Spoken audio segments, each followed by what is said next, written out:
Students, welcome to the channel education champion. आज अपन बात करने वाले हैं simple locus related problems in complex number. Complex number के अंदर छोटे मोटे लोकस रिलेटेड प्रॉब्लम्स की अपन थोड़ी बहुत बात आज करते हैं। जैसे पहला से यहाँ पर टॉपिक भी लिख रखा है simple locus related problems in complex number.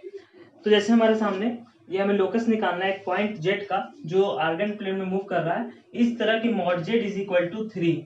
तो ऐसे ऐसे जो प्रॉब्लम्स होते हैं mod of z minus 3 is equal to 5 है, ये प्रॉब्लम्स काफी इजी होती है, इनको अपन आराम से टैकल कर सकते हैं। बस थोड़ी सी बातों का ध्यान रखना होता है, आपको थोड़ा सा बेसिक लेवल का सर्किल आना चाहिए बस, और कोई रिक्वायरमेंट इसमें नहीं। जो सिंपल लोकस से रिलेटेड सवाल होते हैं तो ये हमारा लोकस ऑफ पॉइंट जेड बताने का है such that mod z is equal to 3।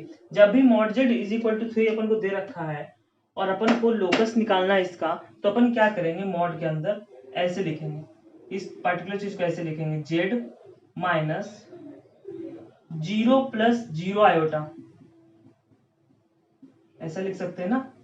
कुछ भी घटा दो, क्या फर्क पड़ रहा है। तो जो हमारा लोकस है वो जो हमारा ये हमारा क्या होगा, ये हमारा रियल एक्सिस का पार्ट होगा, ये हमारा इमेजिनरी एक्सिस का पार्ट होगा। और तो हमारा जो particular mod z is equal to 3 है, इसका मतलब ये एक सर्किल को रिप्रेजेंट कर रहा है, एक सर्किल को रिप्रेजेंट कर रहा है जिसका सेंटर ये पॉइंट और ये पॉइंट होता है, ओरिजिन है, मतलब जिसका सेंटर क्या है, ओरिजिन। और रेडियस हमारा वो होगा जो हमारा आंसर है 3, इस सर्कल का रेडियस 3 है। तो मॉड जेड का मतलब है ओरिजिन से, ओरिजिन सेंटर मानते हुए अपन उस सर्किल बनाएंगे और उस सर्किल पे लाई करने वाला सारा पॉइंट इस पार्टिकुलर जेड का लोकस होगा, यानी locus of z will be this. और यदि अपन इसको लिखना चाहें in the form of x and y तो अपन लिख सकते हैं। अपन को मालूम है कि किसी भी सर्किल का सेंटर अगर ओरिजिन हो और अपन को उसका इक्वेशन लिखना हो किसी सर्किल का, तो अपन आराम से लिख सकते हैं x माइनस 0 का स्क्वायर प्लस y माइनस 0 का square is equal to radius का स्क्वायर दैट इज 3 का स्क्वायर। तो हमारा जो आंसर निकल के आएगा, क्या निकल के आएगा, x square plus y square is equal to 9। ये हमारा फाइनली लोकस निकल के आ गया इस पार्टिकुलर कॉम्प्लेक्स प्लेन में। अपन को लोकस निकालना था आर्गन प्लेन में, mod z is equal to 3 का, वो हमारा लोकस निकल के आया। ये हमारा आंसर हो गया, x square plus y square is equal to 9। Okay, इसी तरह अपन इसको अरेंज करने की कोशिश करते हैं। ये तो मैंने आपको बता दिया सिंपल तरीके से। अब एक अगला सवाल देखिए, इससे आपको क्लियरिटी आएगी कि कैसे अपन लोकस से रिलेटेड सवालों को देखते हैं। तो दूसरा सवाल है हमारे सामने, mod of z minus 3 is equal to 5। तो अपन इसको उसी फॉर्म में अरेंज करना चाहिए जिस फॉर्म में मैंने बताया। तो इसको मॉड के अंदर रखेंगे, जेड माइनस ये 3 आ गया plus 0 iota is equal to 5। तो हमें दिख रहा है यहाँ पे, क्या दिख रहा है, जेड माइनस 3 प्लस 0 आयोटा का मॉड इज इक्वल टू 5। यानी हमारा जो इसका सर्किल है उसका सेंटर क्या होगा, 3,0। हमारा जो सर्किल है उसका सेंटर क्या होगा, 3,0। यानी जेड का 3,0 से डिस्टेंस हमेशा 5 बना हुआ है। जेड का 3,0 से डिस्टेंस हमेशा 5 बना हुआ है। यह तभी होगा जब एक सर्किल बनेगा, और ये हमारा सर्किल बन के आ गया। ये सर्किल हमारा लोकस है, यानी हमारा पॉइंट जेड है इसी सर्किल पे लाई कर रहा है। इसको अगर अपन लोकस के फॉर्म में लिखना चाहिए, एक्स वाई फॉर्म में लिखना चाहिए, तो कैसे लिखेंगे, हमारा सेंटर क्या है सर्किल का, 3,0। तो हम इसको ऐसे लिखेंगे, सर्किल का इक्वेशन लिखेंगे, x माइनस 3 का square plus y square, y minus 0 का स्क्वायर था तो 0 का स्क्वायर तो 0 ही हो गया, तो y square is equal to 5 का स्क्वायर दैट इज 25। 5 का square it is 25। Final answer निकल के आएगा x माइनस 3 का whole square plus y square is equal to 25। ये हमने सिंपल, ये लोकस के प्रॉब्लम बहुत सिंपल प्रॉब्लम अपन ने कॉम्प्लेक्स प्लेन के अंदर जो हमारा जेड का जो लोकस निकालने का सवाल होता है अपन ने करना सीख लिया। मैंने लिखा है simple locus related problems in complex number. Okay, इसी तरह अपन किसी भी फॉर्मेट में जा सकते हैं। अब आगे बढ़ सकते हैं अपन, आगे कैसे बढ़ सकते हैं, आगे आपको अगला सवाल दे सकता है वो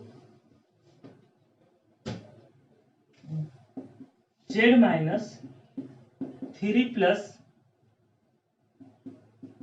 2 आयोटा का मॉड इज इक्वल टू 6। तो अब अपन इसका लोकस कैसे निकालेंगे, इसका लोकस निकालने के लिए अपन को इसका फंडा क्लियर हो गया कि मॉड मतलब ओरिजिन से दूरी, जेड माइनस 0 अपन ने माना था, तो अपन ओरिजिन से दूरी इसका लिखेंगे और उस पार्टिकुलर पॉइंट के बाद सर्किल बनाएंगे और वही सर्किल इससे हमारा जो 6 है उस सर्किल का हमारा रेडियस होगा। जैसे देखें यहाँ पर, तो हमारा जो सर्किल का सेंटर है वो क्या होगा, इस बार हमारा सर्किल का सेंटर होगा 3,2 और रेडियस क्या होगा 6, रेडियस क्या होगा 6। तो हमारा जो लोकस आएगा वो लोकस क्या आएगा, ये होल सर्किल, ये हमारा लोकस आ जाएगा।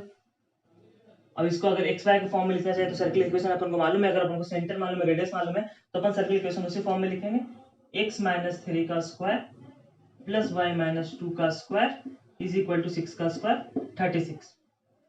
ये हमारा लोकस निकल के आ गया।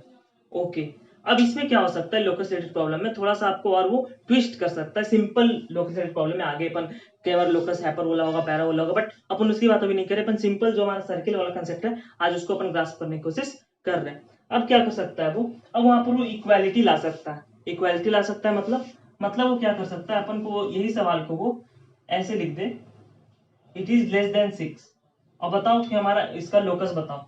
तो इसका लोकस एक सर्किल ही होगा जिसका सेंटर 3,2 होगा, जिसका सेंटर 3,2 होगा और रेडियस 6 होगा। इक्वल टू होता तो हमारा इक्वल टू 6 आता।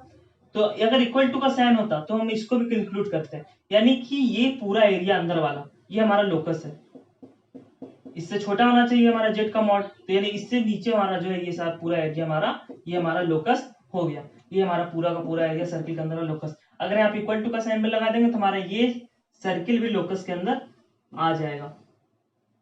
ओके, अब एक्स वाई के फॉर्म में वही जैसा अपन वहां पे लिखा था, लेस देन कंडीशन लगा के अपन उसको भी लिख सकते हैं। तो अपन को समझ में आया कि एक पार्टिकुलर कॉम्प्लेक्स नंबर कैसे किसी लोकस को रिप्रेजेंट कर सकता है। कई बार वो कैसे सर्किल को रिप्रेजेंट करता है कॉम्प्लेक्स नंबर के अंदर, कई बार वो मैक्सिमम टाइम सर्किल को रिप्रेजेंट करता है। तो अपन अब इससे एक चीज अपन को क्लियर हुआ, मॉड जेड का प्रैक्टिकल मीनिंग अपन को क्लियर हुआ कि मॉड जेड एक्चुअल में अगर लिखा रखा है किसी कॉम्प्लेक्स नंबर में। दूसरा भी ये भी है कि आप जेड को एक्स प्लस आयोटा वाई लिखें और उसके बाद जो आपका लेंदी कैलकुलेशन है वो लेंदी मेथड से भी आप कर सकते हो। आप बोल रहे हो हम वैसे भी कर सकते हैं, बट वो लेंदी मेथड है। सिंपल मेथड कौन सा है, सिंपल मेथड है ये जो मैंने अभी आपको बताया। मॉड जेड अगर है तो मॉड जेड का मतलब है जेड का, मॉड जेड इक्वल टू 3 मतलब जेड का ओरिजिन से दूरी हमेशा 3 बना हुआ है। जेड माइनस 2 प्लस 3 आयोटा का मॉड इज इक्वल टू 3। इसका मतलब है जेड का 2, 3 से जो डिस्टेंस है हमेशा 3 बना हुआ है। ठीक है, इसका लोकस क्या आ जाएगा, अब तो लोकस बनाना अपन चैंपियन हो चुके हैं। इसका लोकस आ जाएगा, इसका सेंटर अपन 2,3 मानेंगे और ये हमारा 3 हो गया रेडियस, ये हमारा ये सर्किल हमारा इसका लोकस हो गया। इसी तरह वो लेस देन फंसा सकता है, ग्रेटर देन फंसा सकता है, और ये सिंपल प्रॉब्लम्स जो लोकस के होते हैं कॉम्प्लेक्स नंबर के अंदर ये इजीली आप अंडरस्टैंड अप कर चुके होंगे। चलिए, तो अगले पार्ट में या अगले फिर कभी मैं कॉम्प्लेक्स नंबर के अंदर आपको अच्छे लोकस के सवालों से आपको अवगत कराऊंगा। डेट्स ऑल, आज के लिए इतना पर्याप्त है। Thank you.